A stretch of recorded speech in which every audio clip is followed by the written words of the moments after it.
I don't remember the exact year. All I know is that I was either 14 or 15 years old. I hung out with my two best friends every day, and they were roughly the same age. Almost every day we'd go to the woods and hang out at the spot. We'd just hang out and eat and talk. We were never really into drugs or anything, so that definitely can't be the explanation. One day after school, we decided to go chill at the spot. By the way, we'll call my friends John and Ben. Ben is a little overweight, so we're on our way to the spot, and John starts crying. He doesn't know why he's crying, and neither do we. He's not sad. Tears are just coming out of his eyes for no reason. But this has happened before. Anytime we've ever talked about ghosts or the paranormal, John's eyes would start to water. I've always enjoyed scaring people, so I said something like, "There's probably just a demon close by, no big deal."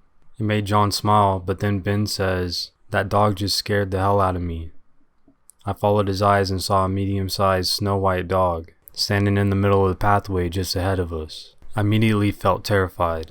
There was no collar and it wasn't moving. It looked like it was staring right at John. It didn't wag its tail or bark or anything. Ben crouched down and patted his legs and tried to get the dog's attention.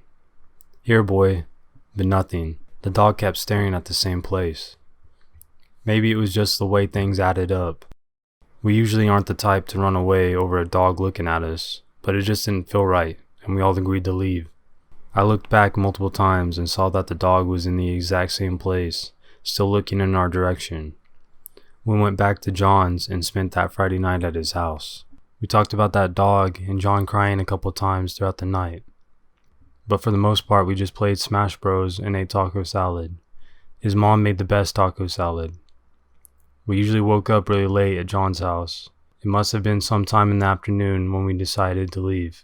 We all felt pretty weird about going back to the woods, so we decided to go to the park. I don't remember who walked on it and discovered it, but one of us walked over a drain cover on the side of the street and felt it move. Whoever it was tried it again and saw that it could move quite a bit. We inspected it. The whole cover could be removed. Normally these things would be welded down, but for some reason this one was loose. Naturally, we lifted the cover and got inside and then slid it back on so nobody would notice. It was pretty awesome. It was surprisingly clean, and we hung out in there for a whole hour or two listening to music on my phone. There was a decent sized hole next to us. It looked like it only went 10 or so feet in and then opened up. It looked like there was a brick wall on the other side. We played Not It, and Ben ended up having to squeeze in and tell us what was on the other side. It led to the sewers. Once you got to the opening, small bits of sunlight would shine in from the manhole above. We knew we had to get down there. Unfortunately, there was a pretty big drop to the bottom. There were some metal bars attached to the brick that formed a ladder. However, this ladder only made it about halfway down. We immediately went back to the first part of the drain, and John went back home to get some rope. When he returned, his little 10-year-old brother was with him. None of us wanted him there, but if we didn't let him hang out with us, we knew he would tell. We let Ben tie the rope to the top metal bar in the opening. He was a Boy Scout, so we figured he'd be the best at it. He crawled back out and told us he didn't want to be the first one to go. We played Not It again, and John lost. John climbed through, grabbed the rope, and started working his way down. Using his legs against the wall to make the descent sturdier, I followed and got down the same. It wasn't too difficult at all. Ben came down next and had a harder time, but he made it down just fine.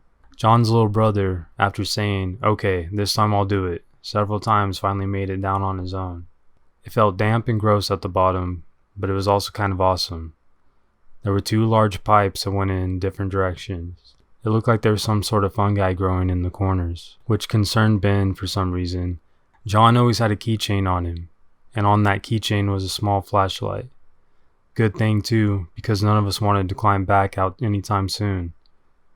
He shined the light down each tunnel, and we tried to inspect it the best we could from our position. We chose the one that looked the cleanest and started going down it. We were only 10 feet in when John's little brother started complaining. "I don't want to be in the back. I don't think this is a good idea. I want to go home." We assured him that we wouldn't be in there for long, and if he stayed in the back, he'd be able to get out the quickest in case we ran into a sewer monster. I'm not sure how far we went down that tunnel, but it was obviously too far. shining the light down both sides showed nothing but darkness, and we started hearing squeaks from rats up ahead. We decided to turn around, disappointed that we found nothing exciting. It was probably only a few seconds after we turned around when we noticed that the trail of water underneath us was starting to get wider and was flowing. Complete panic. Ben pushed John's little brother out of the way and moved back towards the entrance as fast as he can. We followed behind him. I don't remember us saying much at the time, besides a lot of bad words. We hear a huge thunder strike and start moving even faster. I wanted to push John's little brother out of the way, but I didn't. The water was flowing faster and faster. Our legs had to get wider and wider. I didn't want to get my pants wet. I didn't want my parents to know. It took several minutes, but we made it to the opening, and Ben was already hopping up on the rope, working his way up, using his legs against the wall. There was no more sun shining through the open parts of the manhole. Water was falling through. A huge stream was gushing out of the hole we had to climb back through. Ben was getting soaked trying to climb up. The water was pouring on his head. We were shouting at him, telling him to hurry. It was a bad idea. This was all a bad idea. Why the hell did we do this? He grabbed at the ledge of the hole, and his hands immediately slipped off. He made no sound till he hit the bottom. A huge squeal-like sound came from him. He landed flat on his back and made a splash. He laid there making a gasping sound before he started breathing normally and then crying. We didn't know what to do. John's little brother kept saying he wanted Mom, and John looked like he was about to start crying himself. I knelt down and asked Ben where it hurt, and he immediately cried, "Don't touch me, don't touch me, get my dad." We're still panicking, but we start climbing up. John's brother goes up first and quickly, but takes a long time trying to get through the hole. The current is strong and pouring, but he makes it through. I go next and I can see John's little brother on the other side, trying to push open the cover. He's having a tough time, but I assume he was just too little to do it. I climb through the small current in the hole and get to him. As soon as I get to him, I put my hands on the cover and start pushing. It doesn't budge. I look through the only opening and feel what I consider to be one of the worst feelings I've ever had.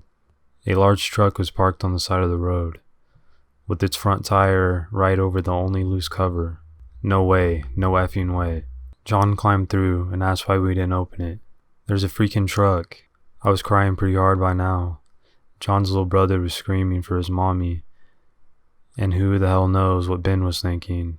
His face could have been underwater by then, for all I know. Things got fuzzy here. Things skip around. I remember us all screaming, but the storm being too loud for anyone to hear us. I can see John trying to punch open the cover while crying, and the last thing I remember from it was darkness. Floating in darkness and not being able to breathe. I could feel movements at my legs. It was probably John and his brother kicking around trying to find air. And then nothing. I felt absolutely nothing for an unknown amount of time. Then a sudden feeling of being sucked into light. That's the only way I can seem to describe it. Me, John, and Ben were back in the woods. I was looking at John, and Ben was looking at a white dog on the trail ahead of us. There was no opening of the eyes. There was no waking up. We just existed again. We all looked at the dog, and then John began to shake as tears poured out of his eyes. There was no actual crying, no weeping. He was silent. Both Ben and I cried. I don't know how long it took us to speak, but when we did, we couldn't say much. We all knew what happened. We all experienced it. We were all confused. We all died. At some point during that, the dog left. None of us saw him leave, but he did. When we were able to, we all just went back home. We promised to talk about it the next day, but we didn't. Around 4 or 5 a flood hit, the same one that killed us. My dad's car was totaled because he left it in the street. We talked about it a few times after it happened, but we have no explanation. I tried telling my mom about it, but she thought I was crazy. She had me see a therapist for a few months. I ended up having to go to an alternative school from social issues, and I haven't talked to John or Ben in 2 years.